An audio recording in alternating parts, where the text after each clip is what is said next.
আসসালামু আলাইকুম রহমতুল্লাহি ওয়া বারাকাতুহু। আমার সঙ্গে আছে আমার ভাই Oliur Rahman and another brother Marzukur Rahman. Is Marjan আমাদের ভাই। আমরা আজকে একটু আউটডোরে এসেছি। আপনারা দেখতে পাচ্ছেন ব্যাকগ্রাউন্ডে দারুণ সৌন্দর্যের একটা ব্যাপার। তো আমরা বাইরে গিয়ে আজকে এটা বিশেষ টপিক নিয়ে আলোচনা করব। তো একটু ব্লগিং স্টাইলে একটুখানি ভিন্ন স্বাদ দেওয়ার জন্য আর কি। বৃষ্টি হয়ে আছে এবং দারুণ ওয়েদার, বুঝতেই পারছেন একদম পুরো ক্লাউডি আকাশে। তো চলুন যাওয়া যাক নাকি। হ্যাঁ, আসসালামু আলাইকুম। ওয়ালাইকুম আসসালাম। আজকে যেমনটি আপনারা দেখলেন যে আমরা আউটসাইড এসেছি একটা ভিডিও শ্যুট করার জন্য। দুই ভাই আমরা এসেছি একটা বিষয় নিয়ে আলোচনা করার জন্য। ভাবলাম ঘরের মধ্যে না গিয়ে একটু বাইরে আমাদের আউটডোর যে পরিবেশ আছে সেই পরিবেশে একটা টপিক নিয়ে আমরা আলোচনা করি। আসলে বিশেষভাবে শিক্ষিত সমাজের কি সমস্যা, বুঝতে পারলাম। মানে যেমন ধরো তুমিও এখন স্টুডেন্ট, পড়াশোনা করছো, এবং আমাদের পেছনে আছে মারজান, সেও স্টুডেন্ট। এই কিরে, তুই স্টুডেন্ট তো নাকি? হ্যাঁ হ্যাঁ। ও রিসেন্টলি ও আলিগড় মুসলিম ইউনিভার্সিটিতে মানে কি এক্সাম দিয়েছে আর কি। তো যাই হোক, তো তাদের জন্য আর কি কথা যে আসলে পড়াশোনার উদ্দেশ্যটা কি মেনলি, তোমাকে কি মনে হয়? মানে আমাদের সমাজ ব্যবস্থা, আমাদের শিক্ষা ব্যবস্থা যেটা আমাদেরকে শেখায়, সেটা তো এমনি কথাবার্তার দ্বারা আমাদের ফুটে ওঠে যে শিক্ষার মানে উদ্দেশ্য যেন শুধুমাত্র অর্থ উপার্জন করা, এরকমটা আমরা বুঝতে পারি। মানে বলে না মুখে, কিন্তু মানে যে পদ্ধতি তাতে মনে হয় যে বুঝিয়ে দেয় যে হ্যাঁ তুমি পড়ছো, আলটিমেটলি তোমাকে ইনকাম করতে হবে। বিশেষ করে আমরা উচ্চ মাধ্যমিকের পরে যখন আমরা আর্টস নিয়ে পড়ি, তো আমাদেরই শিক্ষক মহাশয়গণ বলেন যে এই লাইনে কেন এলে, এখানে তো চাকরি নেই, এখানে এই নেই, এরকমটি আমরা মানে চাকরিটা মানে ইন্ডিকেট করা হয়। হ্যাঁ হ্যাঁ। আচ্ছা মারজান, তোর কাছে আমি একটা প্রশ্ন করি। তুই তো আলিগড় মুসলিম ইউনিভার্সিটিতে এন্ট্রান্স এক্সাম হয়তো দিলি। আচ্ছা, মানে তোর লক্ষ্য উদ্দেশ্য কি? মানে আলটিমেটলি মানে গ্র্যাজুয়েশন বা মাস্টার ডিগ্রি কমপ্লিট করার পরে কি উদ্দেশ্য, জীবন উদ্দেশ্য কি, মানে মেন উদ্দেশ্যটা কি, ফোকাস কি? মেন উদ্দেশ্য বলতে আমরা ধরেন মাদ্রাসাতে, দিনই মাদ্রাসাতে যেমন আরবি শিখি, আরবি শেখার পর কী হয়, মানে সেরকম আমাদের সমাজে অতটা আরবি মানে ভালো শেখানো হয় না। সেই জন্য আমি দেখলাম এটা সেন্ট্রাল ইউনিভার্সিটি, আরবিক স্কলার ভালো ভালো আছে, তাদের কাছে যদি আমি আরবিক ল্যাঙ্গুয়েজটা ভালো করে শিখতে পারি, তো কোরআন হাদিসটা ভালো করে বুঝতে পারবো।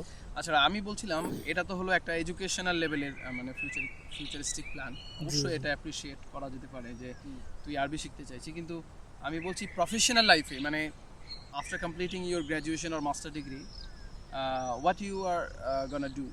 হ্যাঁ, মানে ধরেন আমার প্রফেশনাল লাইফ যেটা নিয়ে ভাবছি যে কী করা যায়। আরবি শিখলাম, তো তারপর যে সৌদি আরবে যে কান্ট্রিগুলো আছে আরবি কান্ট্রি, তারপর যে আমাদের বড় ওয়েবসাইট আছে শামেলা, তারপর যে আরও ওয়েবসাইট আছে যেগুলো আরবিক ফতুয়া টতুয়া, সেগুলোতে যদি আমি আরবিক জানি আর সেগুলো যদি কাজ করতে পারি, ইংলিশ টু আরবিক, ইংলিশ জানি আমি আরবি যদি পাশাপাশি জানি, তাহলে আমি কাজ করতে পারবো। মানে আরবিক কান্ট্রির ছেলেপেলেরা তো মানে কাজ করে না তারা। That's good idea. আচ্ছা যাই হোক, মানে আমি এটা বিষয়টা জানতে চাইছি কারণ হচ্ছে বর্তমান সময়ে যারা ছাত্র তাদের মেন্টাল মেকআপই হচ্ছে যে আমরা পড়াশোনা করবো, অ্যান্ড দেন পড়াশোনা করার আসল উদ্দেশ্যে মানে যত হায়ার এডুকেশন তত বেশি হায়ার ডিমান্ড। হ্যাঁ হ্যাঁ, তাই না? মানে আমি মাস্টার ডিগ্রি করলাম, অ্যান্ড দেন আমি পিএইচডি করলাম, তারপরে এবার আমার অর্থ উপার্জন করতে হবে। হ্যাঁ, তো মানে এইটা এমন একটা সমস্যা, এমন একটা পর্যায় পর্যন্ত পৌঁছেছে, সে কারণে আমরা দেখি যে শিক্ষা ব্যবস্থাও মানে তোর কমার্শিয়ালাইজ হয়ে গেছে। মানে শিক্ষা ব্যবস্থাতেও এটা অর্থ উপার্জনের মানে মাধ্যম, অন্যতম মাধ্যম হয়ে গেছে, তাই মনে হয় না? অবশ্যই অবশ্যই। মানে শিক্ষা আমি শিখছি যেটা, সেটার উদ্দেশ্য যেন হয়ে ওঠে আমাকে অর্থ উপার্জন করতে হবে। এবং আমি একটা জিনিস এখানে কোট করতে চাই, অনেক ক্ষেত্রে অনেক শিক্ষিত ছেলে যে সে কোনো একটা ভালো গভর্নমেন্ট জব না পায় বা চাকরি না পায়, তাকে বলা হয় যে সে বেকার ছেলে। মানে একদম তাকে বলা হয় বেকার, মানে তার শিক্ষার এখানে কোনো মূল্য দেওয়া হয় না। সে সফল তখনই হবে, মানে সমাজ তাকে সফল হবে তখনই বিবেচনা করে যখন সে কোনো একটা সরকারি বা কোনো ভালো একটা কোম্পানিতে জব পাবে বা চাকরি করবে। এরকম পেছনে ট্রেন আসছে আমাদের, দেখতে পাচ্ছেন। যাই হোক, তো মানে অলিউড যে কথাটা বললো আর কি যে কোনো একজন শিক্ষিত যুবক যদি চাকরি না পায়, মানে চাকরি বলতে গেলে সরকারি চাকরি যদি না পায়, তাহলে সেক্ষেত্রে সে একজন বেকার যুবক।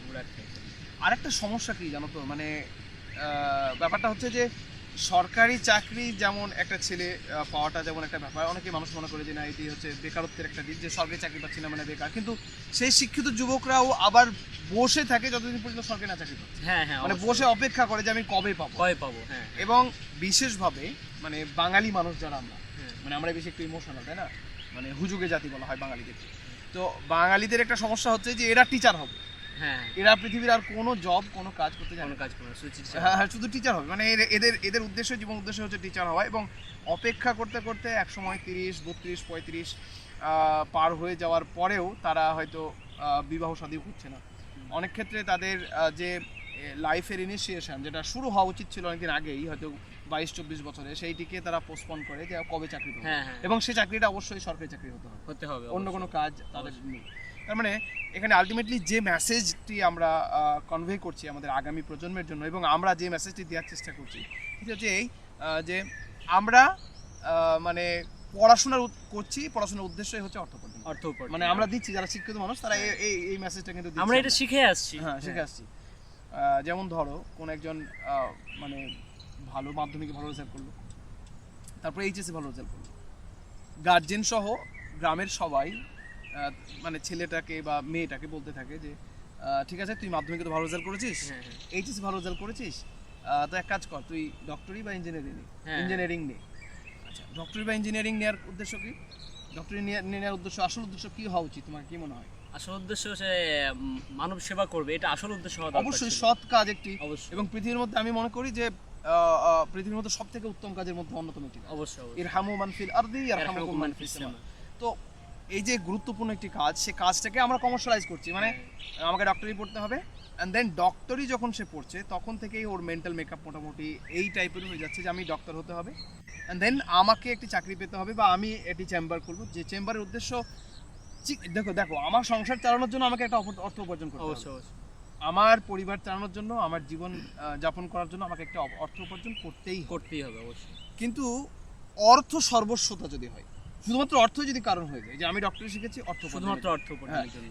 আমি এই কথাটা কেন বলছি, কারণ হচ্ছে তুমি ডাক্তারদের যদি দেখো, যেসব ডাক্তার আমাদের চিকিৎসা করছে, শুধুমাত্র ডাক্তারের কথা বলছি না, আমি যে কোনো প্রফেশনের কথাই বলছি, যেসব প্রফেশনের লোকেদের যদি তুমি দেখো তাহলে দেখবে যে তাদের মানে জীবনের উদ্দেশ্য, মানে তুমি দেখতে পাবে না যে তাদের অর্থ ছাড়া কিছু দেখছে না। হ্যাঁ হ্যাঁ ঠিক আছে, তুমি একটি মেডিকেল স্টোরে যাবে, সামান্য জিনিসে প্রচুর হাই প্রচুর দাম হাই। অবশ্যই অবশ্যই। এবং শিক্ষা যে প্রতিষ্ঠানগুলো আছে সেই প্রতিষ্ঠানগুলোতে যে ফিজ সাধারণ মানুষের ছাত্রদেরকে, নিজের সন্তানদেরকে পড়াশোনা করানোর কোনো পরিবেশই নেই। তার মানে বোঝা যাচ্ছে যে সমস্ত কিছুই একটি জিনিসের সঙ্গে মানে মধ্যেই রিভলভ করছে বা ঘুরছে, সেটা হচ্ছে অর্থ অবশ্যই। সেটা মানে এটা এমন একটি জায়গায় পর্যন্ত, এমন একটি জায়গা পর্যন্ত পৌঁছে গেছে যা তুমি হয়তো মানে বুঝতে পারছো, এবং কিছুটা আমি কিছুটা অনুধাবন করতে পারছি, কিছু বুঝতে পারছো যে হ্যাঁ, যে শিক্ষা পুরো কমার্শিয়ালাইজ হয়েছে, এবং যারা আমরা শিক্ষিত মানুষ তারা আমরা অর্থ উপার্জন করতে চাইছি। আরেকটা জিনিস দেখো যে আমাদের শিক্ষা ব্যবস্থা যেটা, হ্যাঁ শিক্ষা ব্যবস্থা আমাদেরকে এক প্রকারের মানে কি, শিক্ষা ব্যবস্থা আমাদেরকে এক প্রকারের তোমার গোলামে পরিণত করছে, মানে বলতে পারো স্লেভ, মানে এডুকেটেড স্লেভ বলতে পারো, মানে শিক্ষিত গোলাম। শিক্ষিত গোলাম কেমন বলো তো? আমি এই কথাটা কেন বলছি, মানে যে বিভিন্ন বড় বড় মাল্টিন্যাশনাল কোম্পানি, ধরো আমি কোম্পানির নাম নিব না, যে কোনো কোম্পানি হতে পারে, সেই মাল্টিন্যাশনাল কোম্পানিগুলি তোমাকে হায়ার করছে, তুমি একজন ইঞ্জিনিয়ার, ধরো সফটওয়্যার ইঞ্জিনিয়ার বা যে কোনো ইঞ্জিনিয়ার, তোমাকে হায়ার করছে, এবং হায়ার করার পরে তোমাকে একটা মোটা অঙ্কের পে তারা করবে, ঠিক আছে? তো সেই সকল ইউনিভার্সিটির সঙ্গে তার টাই আপ, মানে তাদের সঙ্গে সম্পর্ক আছে, যেমন ধরো ভারতবর্ষে যে বড় বড় আইআইটি বা এমআইটি বা এই ধরনের যে বড় ইউনিভার্সিটিগুলি আছে, অথবা পাবলিক সেক্টর যেগুলি আছে, সেই ইউনিভার্সিটির সঙ্গে তাদের টাই আপ থাকে যে আপনারা আমাদের স্টুডেন্ট দেন, এবং সেই স্টুডেন্টদেরকে কি করব, আমি আমার কোম্পানিতে কাজ দেবো, ঠিক আছে? এবং অনেকে বলে যে 100% রিপ্লেসমেন্ট ওয়ারেন্টি ইত্যাদি ইত্যাদি। তো সেই ইউনিভার্সিটিতে পড়াশোনা করানোর জন্য না, বরং তোমাকে যে সিলেবাসটা পড়ানো হচ্ছে যাতে তুমি ওই মাল্টিন্যাশনাল কোম্পানিতে জবটা পেতে পারো, ঠিক আছে? মানে education is not for education, education is for only for money. বুঝতে পারছো? মানে অর্থ উপার্জন হচ্ছে, শিক্ষাটা হচ্ছে আমার অর্থ উপার্জনের জন্য। হ্যাঁ, মানে আমি একটি ইউনিভার্সিটিতে গিয়ে এমবিএ করছি, ধরো যে এমবিএ এর খরচ আমাকে 10 লক্ষ 15 লক্ষ লাগছে, সেই এমবিএ করার উদ্দেশ্য যদি সমাজকে কিছু একটা ভ্যালুয়েবল জিনিস দেওয়া হয় তাহলে ইটস গুড, অলরাইট, এবং এটি অত্যন্ত ভালো জিনিস, কিন্তু উদ্দেশ্য হচ্ছে কি যাতে আমি মানি মেক করতে পারি, মানি মেকিং করতে পারি। এবং সে কারণে তোমরা দেখতে পাবে যে আমাদের পশ্চিমবঙ্গের বুকেই শুধুমাত্র বিভিন্ন নারদা যে কোম্পানিগুলো, হ্যাঁ হ্যাঁ হ্যাঁ তারা মানে এই অর্থ উপার্জনের কোম্পানিগুলি খুলেছিল, শুধুমাত্র অর্থ উপার্জনই তাদের উদ্দেশ্য। তাহলে এখানে অর্থ সর্বস্বতা মানে শিক্ষা ব্যবস্থাকে একদম জড়িয়ে ধরে আছে। যদিও এটা হওয়া উচিত ছিল যে শিক্ষা ব্যবস্থা ফ্রি হওয়া উচিত ছিল। অবশ্যই অবশ্যই, বুঝতে পেরেছো? মানে মানুষের মৌলিক যে বিষয়গুলো মৌলিক আছে, অধিকার এটা একটা হ্যাঁ, মৌলিক বিষয়গুলির মধ্যে কি কি আছে বলতো? মৌলিক বিষয়গুলির মধ্যে আছে স্বাস্থ্য আছে। স্বাস্থ্য আছে, হ্যাঁ মানে অন্যতম একটি শিক্ষা আছে, হ্যাঁ মানুষের স্বাধীনভাবে বেঁচে থাকার বেঁচে যে থাকার। মৌলিক যে অধিকারগুলো সেগুলি আছে। কিন্তু এখানে দেখো সব থেকে বেশি যে জায়গাগুলোতে বিজনেস হয় তা হচ্ছে হেলথ, হেলথ অবশ্যই, এবং দ্বিতীয় যে জায়গাতে বিজনেস হচ্ছে তা হচ্ছে শিক্ষা ব্যবস্থা। শিক্ষা ব্যবস্থায়। বুঝতে পেরেছো? তার মানে আমরা মানে এই এই এই এই যে পরিস্থিতি, এই পরিস্থিতির পরিবর্তন দরকার আছে নাকি মারজান, কি মনে করো তুমি? অবশ্যই অবশ্যই। এই পরিস্থিতির পরিবর্তন দরকার আছে, এবং আমি ইয়াং জেনারেশনকে, তুমি সহ এবং যারা আছো, মানে যারা আমাদের ভিডিও দেখছে তাদেরকে আমরা এই মেসেজটি দিতে চাইছি যে শিক্ষার জন্য, শিক্ষা অর্থর জন্য মানে কোনোভাবেই যাতে না হয় অবশ্যই। শিক্ষার জন্য। কারণ আমি ডক্টর হব, আমি ইঞ্জিনিয়ার হব, এটি পৃথিবীর সব থেকে ভালো একটি প্রফেশন, আমি করতেই পারি, সমস্যা নেই। অর্থ আমাকে উপার্জন করতে হবে আমাকে সার্ভাইভ করার জন্য, কিন্তু অর্থই যাতে মৌলিক না হয়, কারণ না হয়ে যায়, মৌলিক কারণ না হয়ে যায়। এবং এটি যদি হয়ে যায় তাহলে আমরা মানে শিক্ষার যে আসল উদ্দেশ্য, সেই উদ্দেশ্যটাকে আমরা নষ্ট করে ফেলছি। তো এরই সঙ্গে আজকের ভিডিও আমরা এখানে সমাপ্ত করছি, এবং আশা করছি আপনাদেরকে এই সারাউন্ডিং এর এনভায়রনমেন্ট অনেক ভালো লেগেছে। কি হ্যাঁ, খুব সুন্দর মনোরম পরিবেশ, মনোরম ঠান্ডা পরিবেশ, ঠান্ডা হাওয়া, একদম খুব ভালো লাগে। সেই কারণে আমরা বাইরে এসেছিলাম। তো আমার পেছনে আছে আমাদের ভাই মারজান, এবং সে ক্যামেরা ধরে আছে, সেই কারণে তার ছবিটা আমরা দেখাতে পাচ্ছি না। আমরা দুই ভাই বিষয়টা ডিসকাস করছিলাম। আরও অনেক বিষয় আছে যে বিষয়গুলো নিয়ে আমরা হয়তো ভবিষ্যতে ডিসকাস করব, এবং আরও অনেক ভিডিও আপনারা পেতে পারবেন ইনশাআল্লাহ। তো এর সঙ্গে আজকের ভিডিও এখানেই সমাপ্ত করছি। ওকে, আমরা আস্তে আস্তে দেখলাম এইখানে এটা আমাদেরই বাগান, অনেকে আবার মনে করবেন না যে এটা আমরা চুরি করছি। এখানে কলা পেকে আছে, তো সেই কলা পাড়ার জন্য আমাদের অলিউর রহমান এখানে আছে, এবং সে পারবে এখন। তো আমরা এসে আস্তে আস্তেই দেখলাম যে কলাটা পেকে আছে এবং পাড়া হবে। এই পড়িস না আবার।